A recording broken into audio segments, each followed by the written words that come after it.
Special ڈور ہوگا جنت کا. آپ دیکھتے ہیں کبھی کبھی ایئرپورٹ پر جاتے ہیں یا کسی جگہ جاتے ہیں, ایک وی آئی پی گیٹ ہوتا ہے, اور اس وی آئی پی گیٹ سے لوگ داخل ہوتے ہیں جو وی آئی پیز ہوتے ہیں. تو اے روزہ داروں تمہیں مبارک ہو کہ جنت میں وہ دروازہ ہوگا جس کو باب الریان کہا جاتا ہے, اور اس سے روزہ دار جنت میں داخل ہوں گے. اور قیامت کے دن ایک اناؤنسمنٹ ہوگا, کہا جائے گا روزے دار کہاں ہیں؟ وہ لوگ کھڑے ہوں گے, ان کے علاوہ کوئی اس دروازے سے داخل نہ ہوگا. جب یہ داخل ہو جائیں گے نا تو جنت کا وہ ڈور, وہ دروازہ بند کر دیا جائے گا. اس دن ان لوگوں کو کتنی افسوس ہوگا, کتنی حسرت ہوگی جو رمضان کے روزے نہیں رکھتے ہوں گے. بلکہ ہمیں تو یہ چاہیے کہ صرف رمضان کے روزے نہیں, ہم اس کے بعد بھی نفلی روزوں کی بھی کوشش کیا کریں. ہر پیر کو روزہ رکھنا سنت ہے.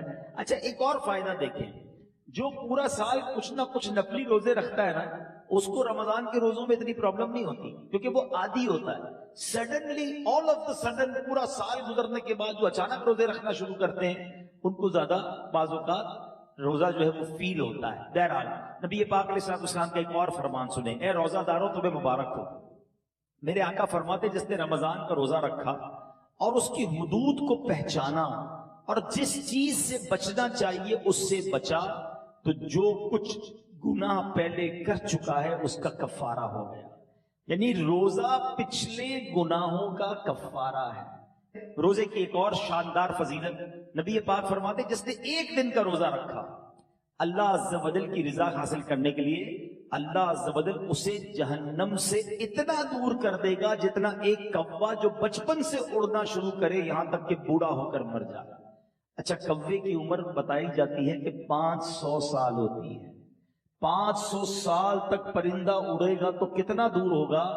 اللہ ایک روزہ رکھنے والے کو جہنم سے اتنا دور کر دے گا. مبارک ہو ان کو جو پورا مہینہ روزہ رکھتے ہیں اور ماشاءاللہ نفلی روزے بھی رکھتے ہیں. ایک اور خوبصورت بات, میرے آقا علیہ السلام فرماتے ہیں ہر شے کے لیے زکوٰۃ ہے, اور جسم کی زکوٰۃ روزہ ہے, اور روزہ آدھا صبر ہے. اللہ اکبر. یعنی آپ کی باڈی کی زکوٰۃ ادا ہو رہی ہے کہ جب آپ رمضان میں روزے رکھ رہے ہیں. ماشاءاللہ. تو ہمیں روزے کی پابندی کرنی چاہیے. نبی پاک علیہ السلام نے صحابہ کرام کو یہ واقعہ سنایا کہ پرانے زمانے میں بنی اسرائیل میں ایک بزرگ تھے جن کا نام حضرت شمعون تھا, اور ان کی طویل واقعہ میں مختصر عرض کرتا ہوں کہ انہوں نے 1000 مہینے تک اس طرح عبادت کی کہ دن میں روزے رکھے, رات عبادت میں گزاری, اللہ کی راہ میں جہاد بھی کیا اور بے دردی سے شہید بھی کر دیے گئے.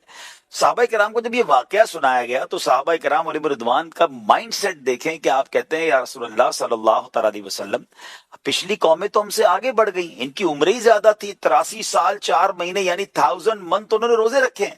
ہم تو حضور اتنا جیتے بھی نہیں ہیں, یا اتنی عمر بھی نہیں ہوتی ہے.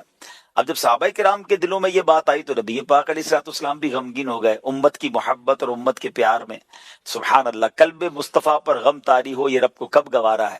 تو پھر جبریل امین یہ قرآن پاک کی صورت لے کر نازل ہوئے اور عرض کیا کہ حضور غمزدہ نہ ہوں, اللہ نے آپ کی امت کو ایک ایسی رات عطا کی ہے جو ہر سال عطا کی ہے, جو حضرت شمعون کی ان 1000 مہینوں کی عبادت سے زیادہ افضل ہے. ذرا ناظرین سوچئے, 83 سال 4 مہینے میں اور آپ آج کے بعد نہیں جی پائیں گے. اب میں سے کوئی جی بھی گیا تو کیا صحت اور کیا اس کے اندر ہمت ہوگی.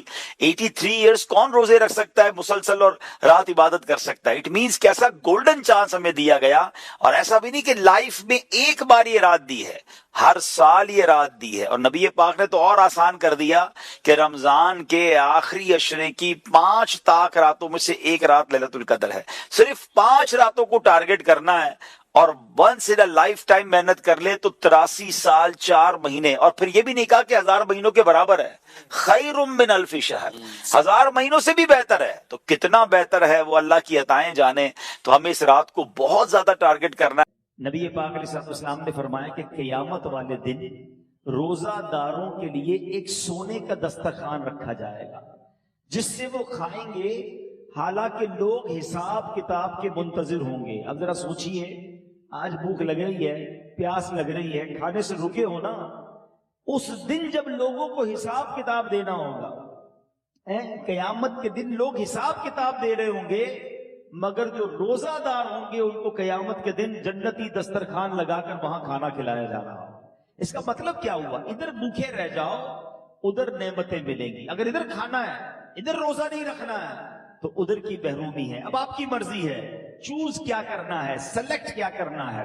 اچھا، روزے کی بہت ساری خوبصورتیوں میں ایک اور بڑی کمال کی خوبصورتی کیا ہے کہ بندے کا جو اللہ پر ایمان ہے نا اس کا لیول بہت ہائی ہو جاتا ہے. اب ذرا غور کریں، دنیا میں کروڑوں لوگ روزہ رکھ رہے ہیں، ٹھیک ہے، آپ کے ساتھ بھی ایسا ہوا ہوگا، آپ گھر میں اکیلے ہوں گے، پانی سامنے موجود ہے، فریج کے اندر فروٹ بھی کٹا ہوا ہے، کوئی ایک مسلمان ایسا ہے جو اکیلے میں چھپ کر پانی پی لیتا ہوں، کوئی ایک فروٹ کھا لیتا ہوں، کوئی نہیں دیکھ رہا نا، چلو کوئی بات نہیں. وجہ واٹ از دا ریزن؟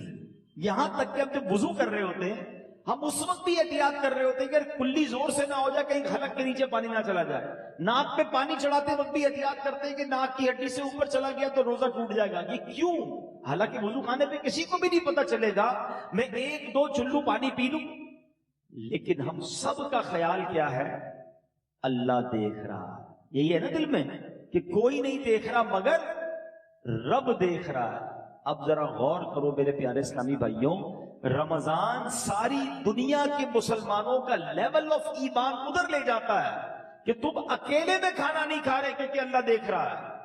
تو اب سوال یہ ہے کہ جب اللہ رمضان میں دیکھ رہا ہے تو کیا رمضان کے بعد نہیں دیکھ رہا؟ حلال کھانے سے رک گئے کیونکہ افطار کا وقت نہیں ہوا، مگر بندہ پھر حرام دیکھنے سے کیوں نہیں رکتا کہ اللہ دیکھ رہا ہے؟ اکیلے میں گناہ کرتے وقت یہ خیال کیوں نہیں آتا کہ رب دیکھ رہا ہے؟ ایکچولی رمضان ہماری پوری پریکٹس کروا رہا ہے کہ دیکھو، جب پورے رمضان تم یہ خیال دل میں بٹھائے رکھتے ہو کہ اکیلے میں کھانا نہیں ہے، پینا نہیں ہے، رب دیکھ رہا ہے، تو پھر رمضان میں بھی اور رمضان کے بعد بھی حرام کماتے وقت بھی سوچو نا اللہ دیکھ رہا ہے، حرام بولتے وقت بھی سوچو اللہ دیکھ رہا ہے، حرام سنتے وقت بھی سوچو اللہ دیکھ رہا ہے. تو انشاءاللہ اگر یہ پریکٹس بن گئی کہ اللہ دیکھ رہا ہے تو پھر گناہ کرنے کی عادت چھوٹ سکتی ہے. اللہ مجھے بھی اور آپ کو بھی یہ خیال ایسا عطا کر دے کہ جب بھی برائی کی طرف جانے کو جی چاہے دل سے صدا آئے کہ اللہ دیکھ رہا ہے. بالکل اسی طرح میرے پیارے اسلامی بھائیوں، رمضان میں جو ہم روزہ رکھتے ہیں اور چیزوں کی جزا بیان ہوئی ہے کہ بھائی اس کے بدلے جنت کا گھر ملے گا، جنت کے درخت ملیں گے، جنتی کھانے ملیں گے. اب آؤ روزے کی ایک اور فضیلت سنو. میرا کوئی بھائی، میری کوئی بہن اور روزہ کبھی قضا نہ کرے، روزہ قضا کرنے کا خیال بھی آئے تو دل میں یہ نہ لائے. لوگ کہتے ہیں یار کام کاج بہت ہوتا ہے، نوکری مجھے کرنی ہوتی ہے. دیکھو، کام کم کر دینا، کاروبار کم کر دینا، تھوڑے پیسے کم کما لینا، مگر روزہ مت چھوڑنا. کیونکہ اب جو میں فضیلت بتانے جا رہا ہوں نا، میں نے اب تک کسی اور عمل کی یہ فضیلت نہیں پڑھی ہے. کیونکہ نبی پاک علیہ الصلوۃ والسلام فرماتے ہیں کہ اللہ فرماتا ہے، یعنی یہ حدیث قدسی بھی ہے، اللہ فرماتا ہے فَإِنَّهُ لِي وَأَنَا أَجْزِي بِهِ. اللہ فرماتا ہے روزہ میرے لیے ہے اور اس کی جزا میں خود دوں گا. باقی چیزوں کی جزا رب فرشتوں کے ذریعے عطا فرماتا ہے، مگر روزہ دار کے لیے رب نے فرمایا اس کی جزا میں خود عطا فرماؤں گا.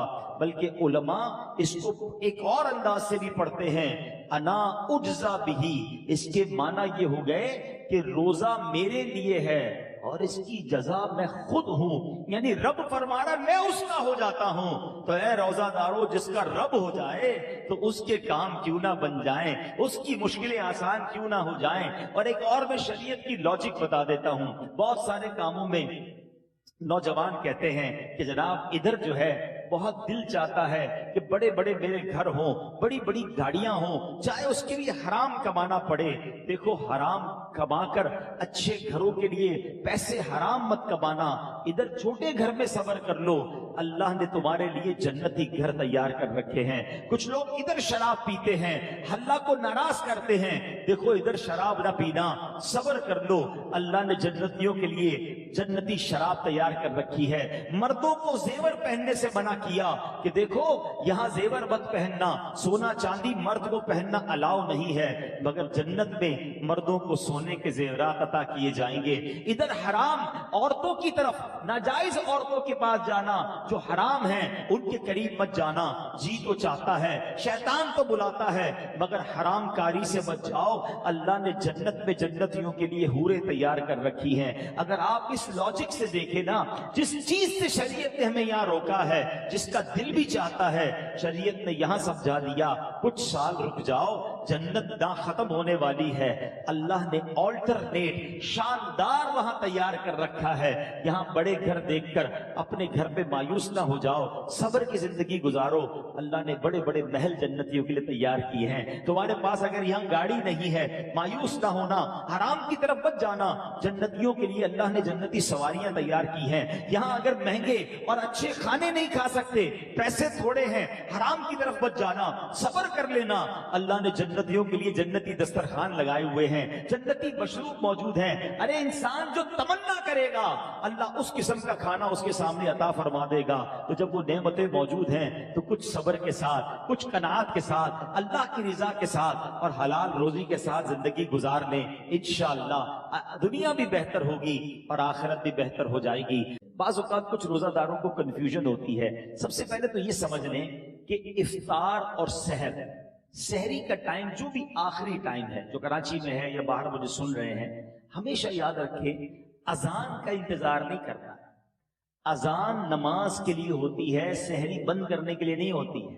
ٹھیک ہے نا, ہو سکتا ہے مؤذن صاحب 5 منٹ لیٹ ہو جائیں, کبھی ان کی جناب. اچھا, کچھ لوگ کہتے ہیں اذان ہوگی تو روزہ بند کریں گے, اور اگر آپ کے علاقے میں لائٹ ہی چلی گئی اور مائک ہی بند ہو گیا مسجد کا, پھر کیا کریں گے؟ روزہ بند نہیں کریں گے.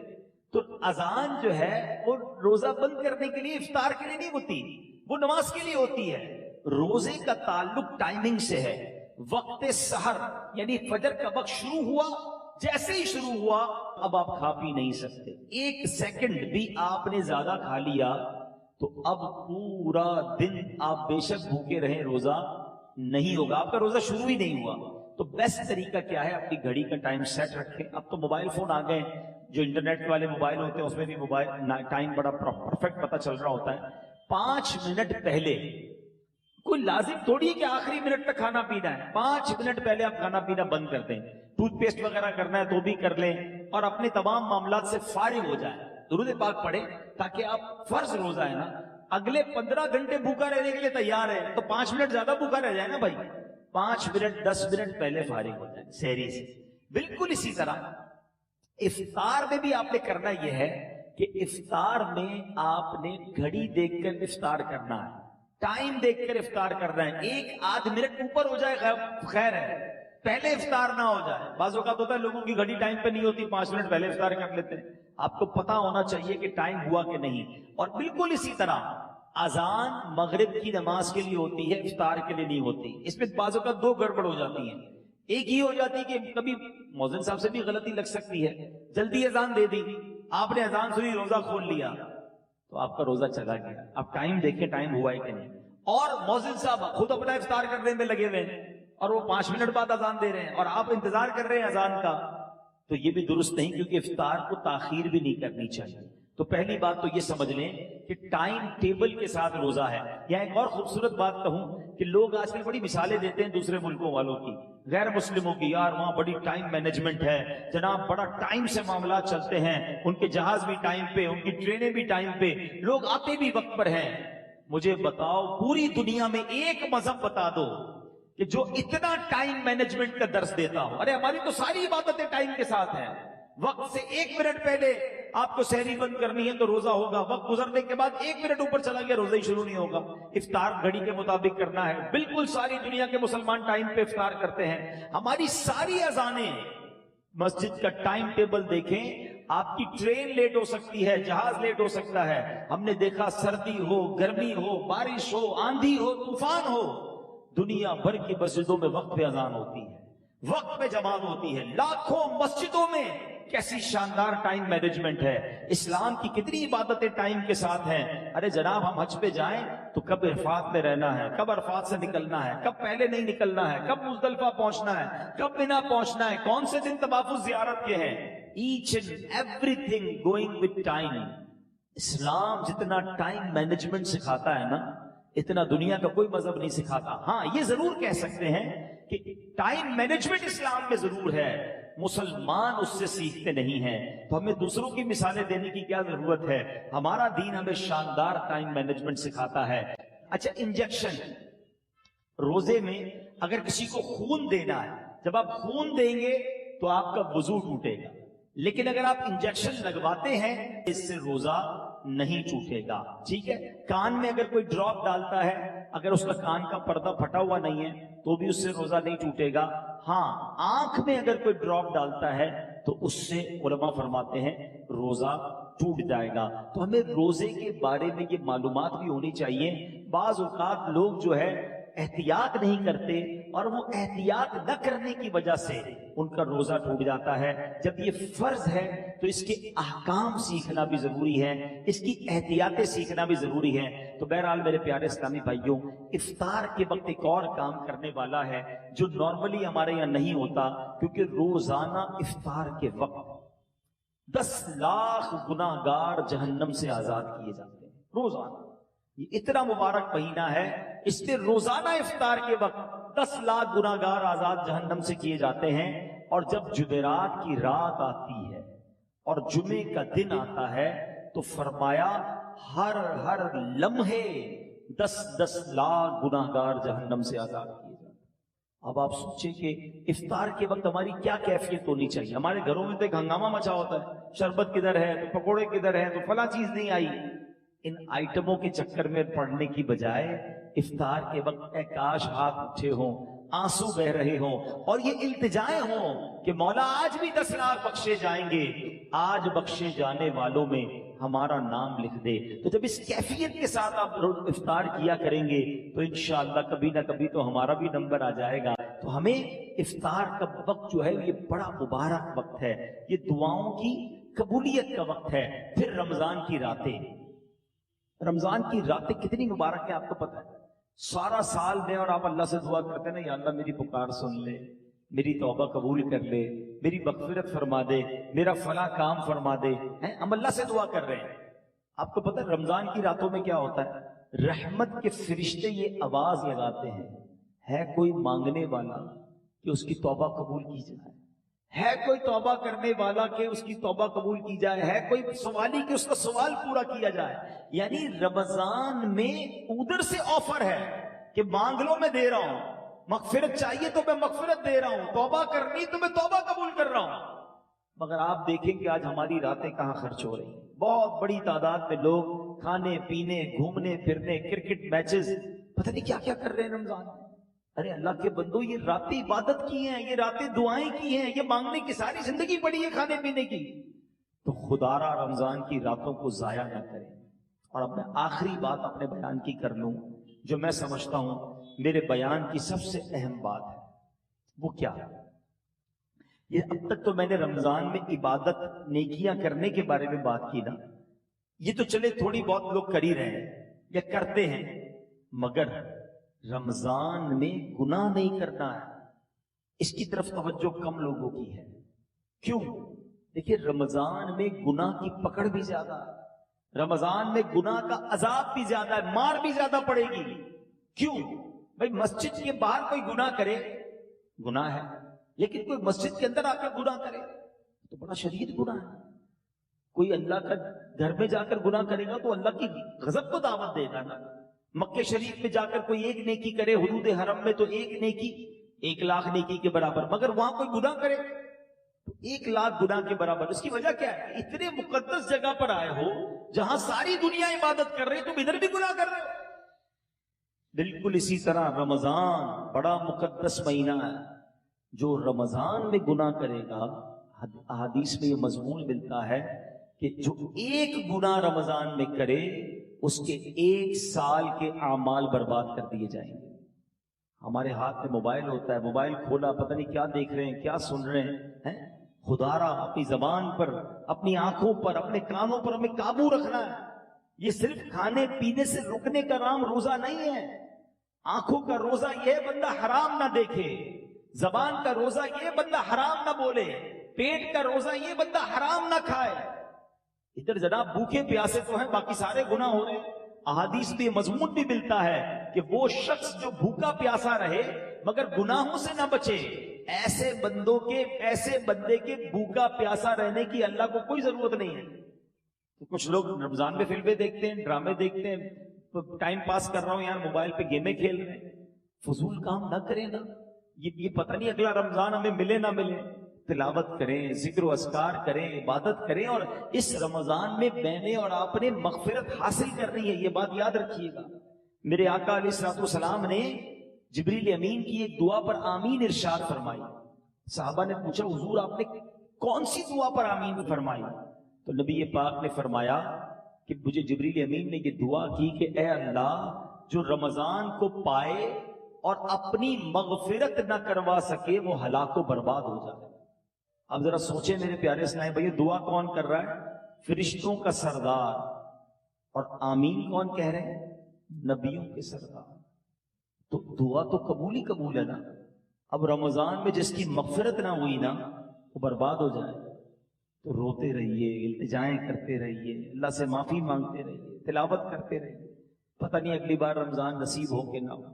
جن کو اللہ نے نوازا ہے غریبوں کی مدد کیجیے، سحر و افطار میں خرچ کیجیے، اپنی زکوٰۃ پوری دیجیے اور اللہ کی راہ میں اور خرچ کیجیے تاکہ غریب مسلمانوں کا بھی بھلا ہو جائے.